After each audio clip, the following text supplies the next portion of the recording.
మీ ఎలాంటి వ్యాపార ప్రకటనలకైనా వెంటనే మా ఛానల్ సంప్రదించండి. వీక్షకులందరికీ నమస్కారం.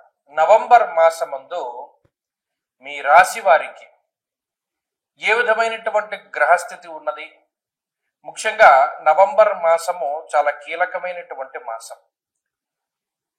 ఈ మాసమందు అనేక గ్రహాల తాలూకు స్థితిగతులు, ఉదాహరణకి అతిచారంలో ఉండేటువంటి గురువు తిరిగి వక్రగతిని ప్రారంభం చేయడం, చాలా కాలంగా వక్రగతిలో ఉన్నటువంటి శనేశ్వరుడు తన యొక్క వక్రగతిని పూర్తి చేసి మరలా రుజుమార్గంలో సంచరించడం, కుజుని యొక్క స్థితిగతులు, రవి యొక్క మార్పు, ఇలా అన్ని గ్రహాలు కూడా తమ యొక్క స్థానాలని కొంత ప్రభావితం చేస్తూ ఉన్నాయి. ఉదాహరణకి ఈ మాసంలో ఉండేటువంటి గ్రహస్థితిని గమనిస్తే 10వ తారీఖు దగ్గర నుండి బుధుని యొక్క వక్రగతి ప్రారంభమవుతుంది. అయితే ఈ మాసంలో బుధుడు వక్రించి ఉన్న రుజుమార్గంలో ఉన్న తులారాశిలోనే బుధుని యొక్క సంచారం ఉన్నది.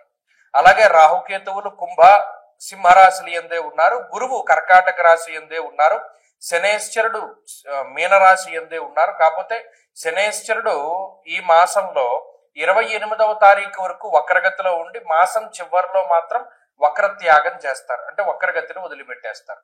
ఇవి ఫిక్స్డ్ గా ఉండేటువంటి గ్రహాలు. వీటితో పాటుగా శుక్రకుజులు కూడా వృశ్చిక రాశి ఎందే ఉన్నారు. అంటే మీరు గమనించండి, గురుడు, రాహువు, కేతువు, శనేశ్వరుడు, కుజుడు, బుధుడు, అలాగే ఈ మాసమందు శుక్రుడు కూడా ఆల్మోస్ట్ స్థిరంగానే ఉన్నారు. మిగతా గ్రహాలు అంటే పర్టికులర్ గా రవి గ్రహం యొక్క స్థితిగతులను గనక మనం పరిశీలన చేస్తే 16వ తారీఖు వరకు తులారాశి యందు, 16వ తారీఖు తర్వాత వృశ్చిక రాశి యందు రవి యొక్క సంచారం అనేటువంటిది ఉంటుంది. కాబట్టి ఈ మార్పు ప్రభావితం చెందిస్తూ ఉంటుంది. గురుని యొక్క అతిచారము, శని యొక్క వక్రగతి ముగింపు, ఇవన్నీ కూడా తీవ్రమైనటువంటి ప్రభావాన్ని చూపించబోతూ ఉన్నాయి ఈ నవంబర్ మాసంలో.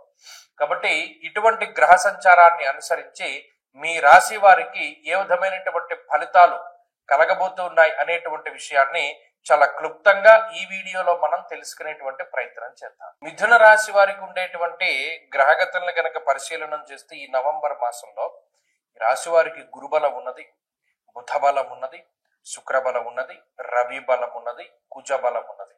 అంటే దాదాపుగా ఈ రాశి వాళ్ళకి 5 యోగించేటువంటి గ్రహాలు ఉన్నాయి. ఇందులో బుధ శుక్రులు కొంత అటు ఇటుగా కొన్ని రోజులు యోగించకుండా ఉండొచ్చు కాక అది వేరే విషయం. 16వ తారీఖు వరకు రవి బలం లేకపోయినా 16 దాటాక రవి బలం కంప్లీట్ గా వచ్చినటువంటి తరుణంలో మిథున రాశి వారికి ఇది నిజంగా గొప్ప మాసంగా చెప్పవచ్చు. ఎందుకంటే కారణం, గత మాసంలో చూడండి యోగించేటువంటి గ్రహాలు ఏమీ లేవు. కేవలం ఏదో ఒక గ్రహం మాత్రమేనో 2 గ్రహాలు మాత్రమే, అది కూడా చిన్నగా యోగిస్తూ ఉన్నటువంటి తరుణం. కానీ ఇప్పుడు అలా కాదు, చాలా డామినేటివ్ ప్లానెట్స్. గురుడు దీర్ఘ సంచార గ్రహం తన యొక్క అతిచార వక్రగతుల వల్ల 2వ స్థానాన్ని పొంది యోగిస్తూ ఉన్నటువంటి స్థితి. 2 కుజుడు చాలా ముఖ్యమైనటువంటి గ్రహం. ఎంతో కాలమైంది ఆయన యోగించి, 6 నెలలు దాటిపోతుంది. ఇప్పుడు ఆయన యోగిస్తూ ఉన్నారు. ఆ తర్వాత రవి 3 నెలల తర్వాత యోగిస్తూ ఉన్నారు. ఆ తర్వాత బుధ శుక్రులు. అంటే గమనించండి, షష్ఠే రవౌ సుసౌఖ్యాదిన్యత్ర కార్య అర్థసాధనం మనస్సౌఖ్యం సదానందం. అలాగే షష్ఠ స్థానమందు వస్త్రలాభో ధాన్యలాభ ధనలాభ యశస్తథా. ఏది చెప్పినా కూడా లాభము, సౌఖ్యము, మానసిక ప్రశాంతత, ఆర్థికాభివృద్ధి, ఉద్యోగాభివృద్ధి, ధనాభివృద్ధి, వంశాభివృద్ధి, వీటి గురించే మాట్లాడింది శాస్త్రం. కాబట్టి మిథున రాశి వారికి ఇది చాలా గొప్ప మాసంగా చెప్పుకోవచ్చును. అటు గురువు ఆయన నూతన వాహనాలు, నూతన గృహములు, నూతన ఆభరణములు, వస్తువులు, వస్త్రాలు, వీటికి సంబంధించి ఆయన ప్రసాదిస్తాడు. రుణబాధలు, రోగబాధలు, శత్రుబాధలు తగ్గడానికి కుజరవులు ఉపయోగిస్తారు. అక్కడ షష్ఠ స్థానమందు సుసౌఖ్యాది, సౌఖ్యవంతమైనటువంటి రోజులు ఉండడానికి. మరి అక్కడ రవి ఉపయోగపడుతున్నారు, కుజుడు ఉపయోగపడుతున్నారు, శత్రు నాశనానికి ఉపయోగపడుతున్నారు. బుధ శుక్రులు ఇద్దరు కూడా సపోర్టివ్ గా ఉపయోగపడతారు. అంటే ఎవరైనా మనకి వచ్చి సపోర్ట్ చేసేటువంటి పరిస్థితి. గతంలో ప్రతిదీ ఒంటరిగా కష్టపడ్డటువంటి ఈ రాశి వారికి అంత కష్టపడేటువంటి పరిస్థితులు ఉండవు. కాబట్టి ఇక్కడ అనేక రకాలైనటువంటి వాటి నుండి విడుదల, విముక్తి అని చెప్పవచ్చును. అనేక రకాల బాధలు, కష్ట నష్టాల నుండి బయటపడేటువంటి పరిస్థితులకి ఈ గ్రహస్థితి కారణమవుతుంది. ఇక ఉద్యోగము, వ్యాపారము, వ్యవహారము ఇటువంటి వాటిలో ఉన్నతమైనటువంటి స్థితిని కలిగించడానికి కూడా ఈ గ్రహస్థితి ఉపయోగపడుతుంది. కాబట్టి గత మాసాలతో పోల్చుకుంటే ఖచ్చితంగా మిథున రాశి వారికి ఇది చాలా అద్భుతమైనటువంటి సమయము. వారు మంచి ఉన్నతమైనటువంటి స్థితిలో ఉంటారు.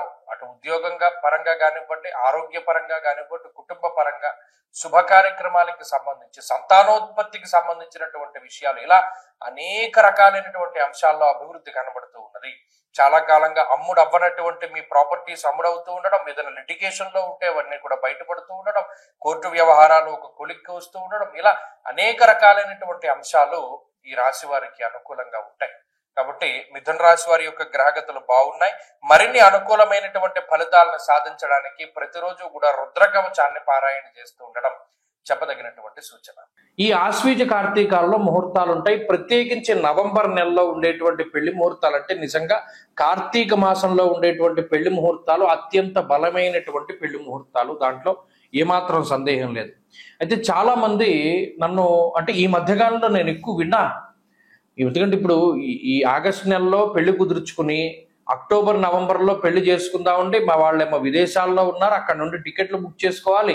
మాకు ఎవరో చెప్పారండి కార్తీక మాసంలో పెళ్లి చేయకూడదుట, కార్తీక మాసంలో పెళ్లి చేస్తే చాలా ఇబ్బందిట, లేదు పెళ్లికేం దోషం లేదన్నారండి, కానీ శుభ కార్యక్రమం ఆ రోజు చేయకూడదు, అంటే గర్భాధానం ఇంకా చెప్పాలంటే ఫస్ట్ నైట్ లాంటివి చేయకూడదుటండి, అలా చేస్తే చాలా అరిస్ట్ అంటది. కార్తీక మాసం అంటే శుభ కార్యక్రమాలు అంటే మన పుణ్యమాసం కదా, మనం గుడ్డు తినం లేకపోతేనేమో నాన్ వెజ్ తినం మానేస్తాం. అలాంటిది మరి ఈ ఫస్ట్ నైట్లు అవన్నీ ఎలా చేస్తారండి, గర్భాధానాదులు ఎలా చేస్తారండి, అందుకనే కార్తీక మాసంలో పెళ్లి చేయకూడదని చెప్పారండి అన్న మాటలు నాకు ఈ మధ్యకాలంలో చాలా వినపడ్డాయి. విస్మయానికి గురయ్యాను నేను. ఏమిటిది ఇంత వ్యతిరేకమైన ప్రచారం కనబడుతోంది. ఇంకొక ప్రచారం కూడా కనపడింది, అది ఇంకో వీడియో చేద్దాం అనుకున్నాను కానీ దానికి అంత అవసరం లేదు.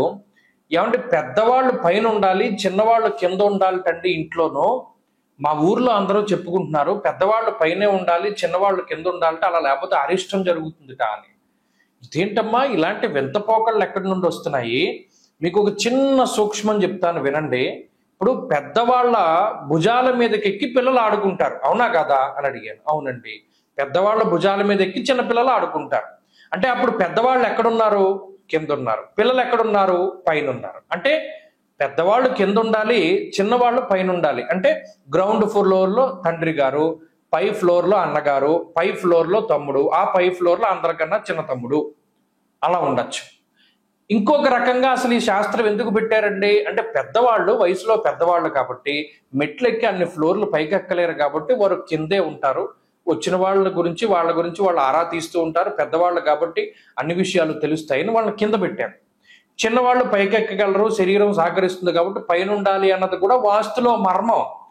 దీన్ని మార్చేసి పెద్దవాళ్ళు పైన ఉండాలి, చిన్నవాళ్ళు కింద ఉండాలని మొదలుపెట్టారు. ఇది నేను ఆశ్చర్యపోయినటువంటి విషయం. ఇంకొకటి, ఈ కార్తీక మాసంలో పెళ్లి చేయకూడదటండి, పెళ్లి చేసినా కూడా ఈ శుభకార్యం చేయకూడదటండి అని మొదలుపెట్టారు. ఎవడు ప్రచారం చేస్తున్నాడు? ఇవన్నీను తప్పు కదా. ఇప్పుడు ఒక విషయం చెప్తాను, గుర్తుపెట్టుకోండి. కార్తీక మాసము అన్నది నా కార్తీక సమో మాస, అసలు దాంతో సమానమైనటువంటి మాసం లేదు. దేనికి? దానం చేయడానికి.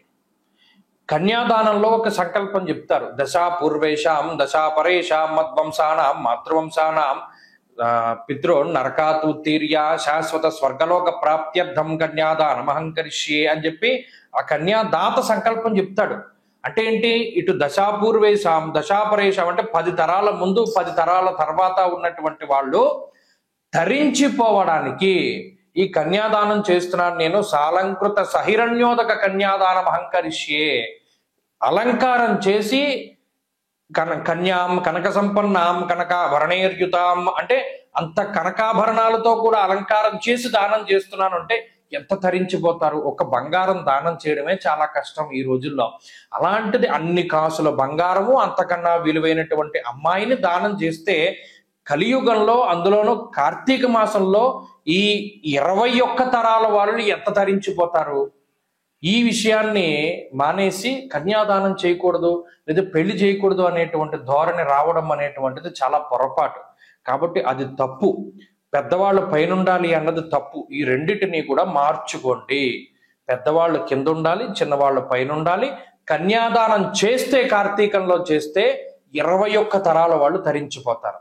కాబట్టి కార్తీక మాసంలో నిరభ్యంతరంగా వివాహాదులు చేసుకోవచ్చునో దానికి ధర్మపరమైనటువంటి కామానికి ఏ విధమైనటువంటి లోపము లేదు, ఏ విధమైనటువంటి దోషము ఉండదు. ఎందుకంటే సృష్టి కార్యం జరగాలి, అది ధర్మబద్ధంగా జరిగితే అసలు బ్రహ్మగారు ఉన్నదే అందుకు సృష్టి చేయమనే మానవులను సృష్టించాడు. కాబట్టి చక్కగా వివాహాదులు అవి చేసుకోవచ్చును, ఏ విధమైనటువంటి లోపము లేదు. స్వస్తి.